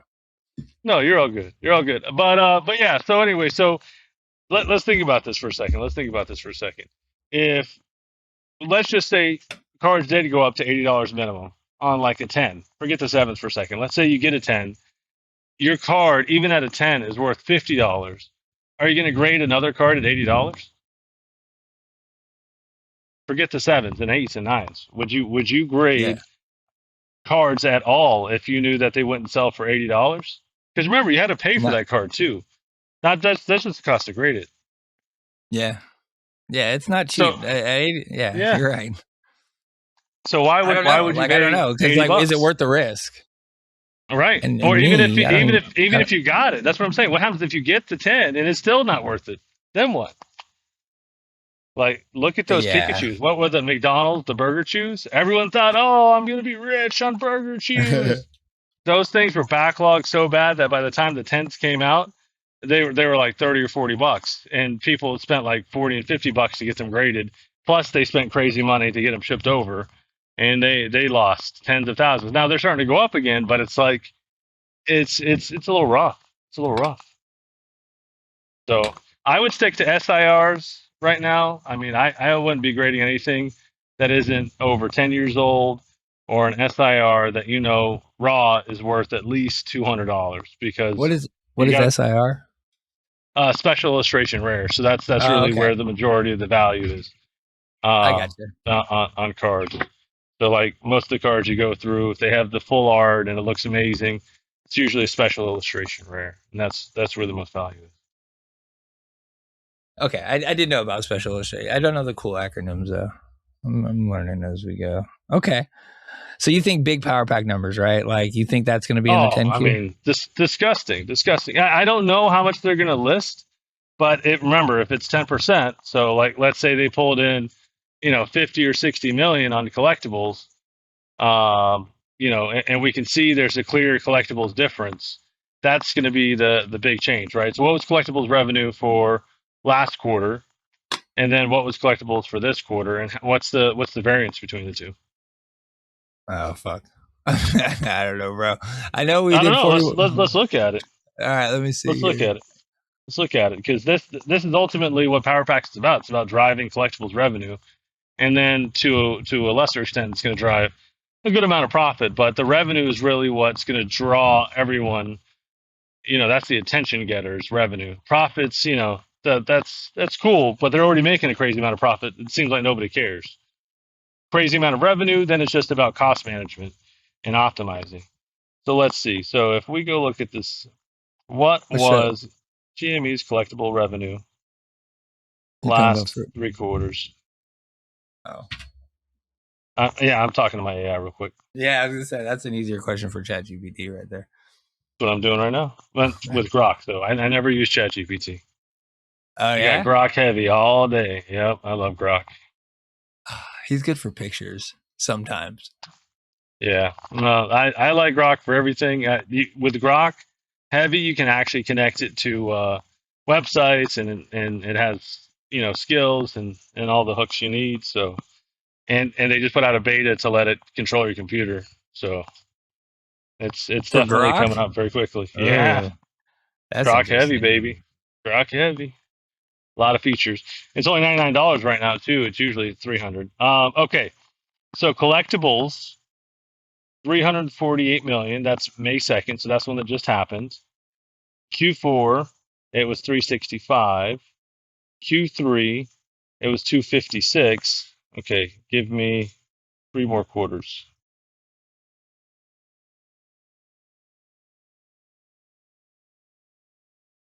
So I mean, It's basically flat with the best quarter of the year, which is Q4, right? Yeah. I mean, 365 to 348, but went from 33% of total sales to 41% of total sales, which is pretty huge. And then the 3 quarters before that, it was 227 at 23%. And then for the same time period that ended May 3rd, it was 211 million.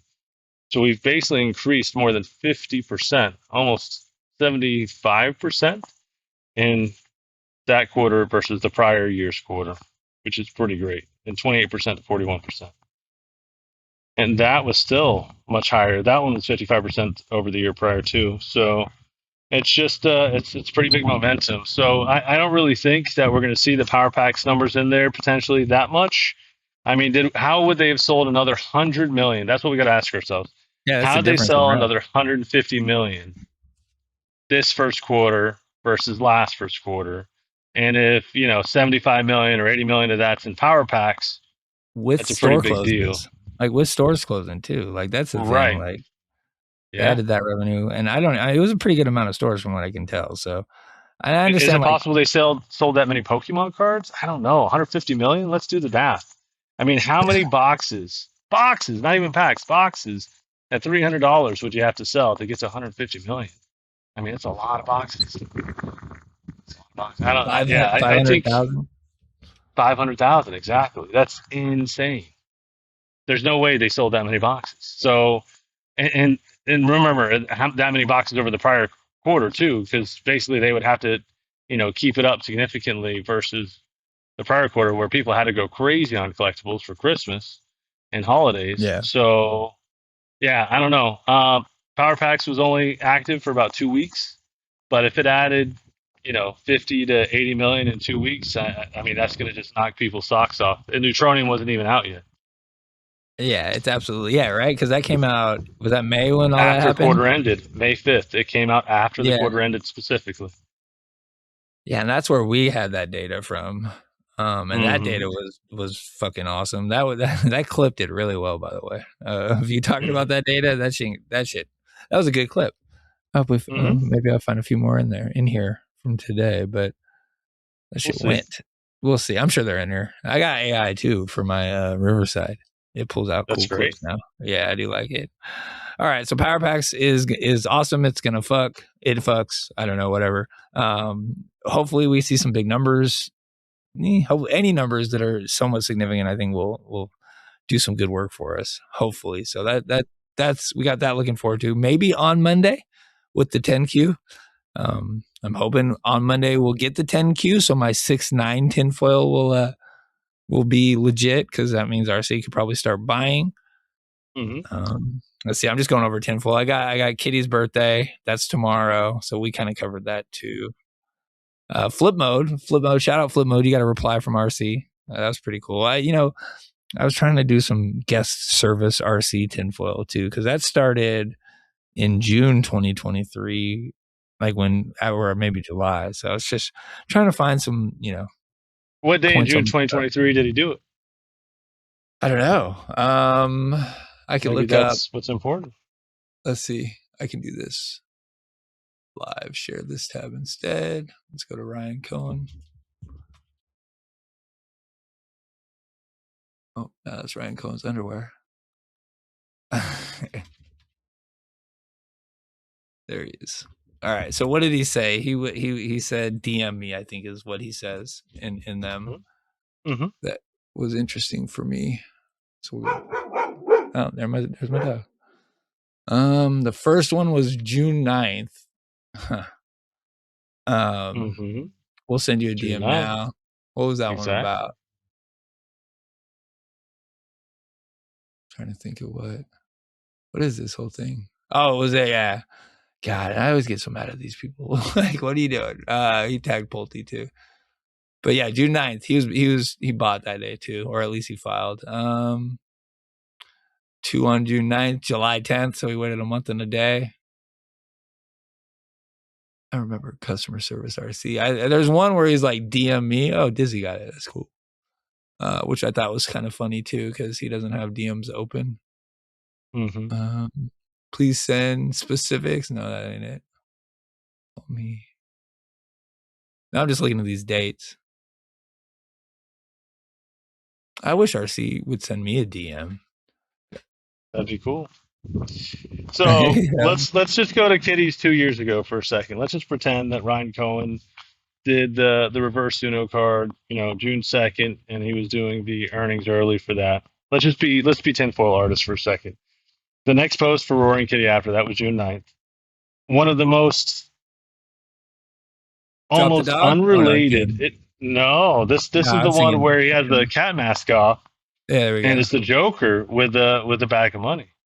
Yeah. And all the whole. Well, actually, it might not even be the bag of money. I think that's just a bag of whatever he had. Yeah. Yeah.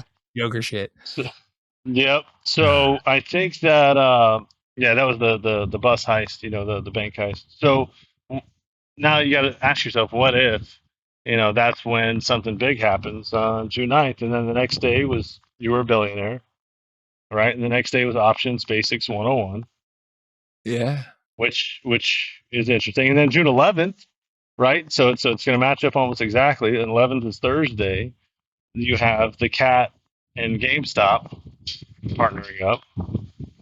And then June 12th was Andrew Left. And what just happened with Andrew Left? He just got arrested. He just got convicted, right? And then the day after he got convicted, that's when GameStop dropped their earnings. And then if you look at June 12th, that's when Roaring Kitty put in his masterpiece, right? It's my masterpiece, and it has Andrew Left in it. So if we follow the lucky number 11 pin, Yeah. and he's taking people out that previously hurt GameStop in 2021, there could be some more people that he's thinking about, trying to take out next. We'll see. And then June 13th was the Dune, and then June 17th was the tennis one, and then June 17th was also like him looking into the future in Kanto. But I think that. No, go ahead. Yeah, I was just going to say, I think the 9th, 10th, 11th, 12th, 13th, I mean, that's one each day. Who knows? It could mean nothing, it could mean everything. We'll see. But his live stream he even posted himself in that particular tweet. What came? The 17th was the meeting. I'm trying to remember the You Can't Be Serious. Yeah, it was the meeting. This got rescheduled to them then.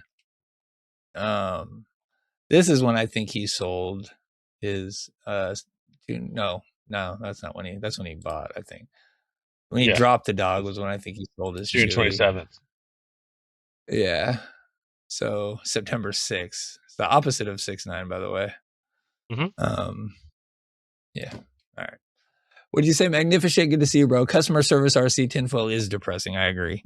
It's not good tinfoil because the chart is shit. It's because 2023 was shit, and we fired our CEO, and it was like our CFO or some shit too, like a month later, and then RC did the whole all species require diversity to survive or some shit. Yeah, thanks. Yep. I don't ever want that tweet again. Okay. But 3 years later, he's increased everything exponentially on the profit side. I mean, just amazing, right? Earnings are through the roof. It only took him 3 years from that June 9th to this June 9th. And he has a company that is unbeatable, can't go under, has billions and billions in cash, owns 9% of eBay exposure, plus another 800,000 shares. I mean, the positions are night and day from 3 years ago to today. It's just amazing if you think about it like that. Only 3 years. Yeah, I know. All those impatient people, but that's it. Everyone bought into a company going bankrupt, and he has completely changed that. So that shit ain't gonna happen overnight. And you see what happens when he just lets it go, or they try to push the button. That shit still gets stopped. So I think this is the route that it needs to take. January 22nd was the last tweet, by the way, and some 22s got bought on Friday. Just fucking tie all the 10 together there. Okay. All right. I think that's all I got. Yeah, give us a follow on YouTube. They do that. I'm trying to think if I got any announcements for the show. Give us a follow on YouTube. So we're doing the show like this. We record on YouTube. I got another show tomorrow that we're going to have Reese on with us. I'm going to put them together. I'll edit it for a couple days, and then it'll show up on the podcast feeds on probably Wednesday because I got the next 2 days off. I try to take my time. I got a new program I got to try to mess with, DaVinci. I might try to do that. Would like to maybe cut down on the massive amount of subscriptions. Talk about ChatGPT. I'm using it to get, or AI, I'm using it to get my subscriptions like lined up, just all of them. And it's an insane amount of subscriptions I have per month. It's like fucking nuts. Apple gets like, it hits my account like 7 different times now. I don't even know what's going on there. Anyways, maybe get rid of Adobe. Mr. Jigglesworth, what's up? I think that was his name. He's in the Discord now too. So, what's up, bro? Okay, let's see. I think that's it. Download the show, listen on YouTube, or follow on YouTube. Subscribe, I think is actually what it is on YouTube. Subscribe on YouTube. Subscribe on Spotify, please. I don't know. That's about all I get. What do you got before we get out of here, Bartek? No, I think that we covered some great things. Ryan Cohen, buybacks, Roaring Kitty, eBay exposure needs to be 10 to 20% depending on where the vote is. June 17th is the vote. June 17th was when he did the Are You Serious? Who knows? A little tinfoil this time. Yeah, that was, let me see. Let me get on this tab. So we're at 2180 right now in overnight trading, just so we know. Before we sign up. The flat. Just nothing. Yeah. That's all right, though. I'd much rather that than be up like 3%, to be honest. Well, 3%'s all right. But like that 1.5% shit, that just usually means a bad day on Monday. So we got a shot. Okay. All right. Well, thanks everyone for coming out to the show. Thanks for coming out, Bartok. I appreciate it, dude. Yeah, I really appreciate you. You got lots of good info. So thanks for coming on with me, dude. Anytime, Fitzzzy. Good to talk with you and good to talk to everybody else. All right. Let's fucking go GameStop. I hope we have a good week. 25 and everyone's getting gold packs. Well, somebody's getting gold pack anyways, but 25 and up, and I'm buying people gold packs. We'll do that. Mm-hmm. All right. 25 bet. $25 bet. All right. Later on. Have a good one. Bye. You can't stop what's coming.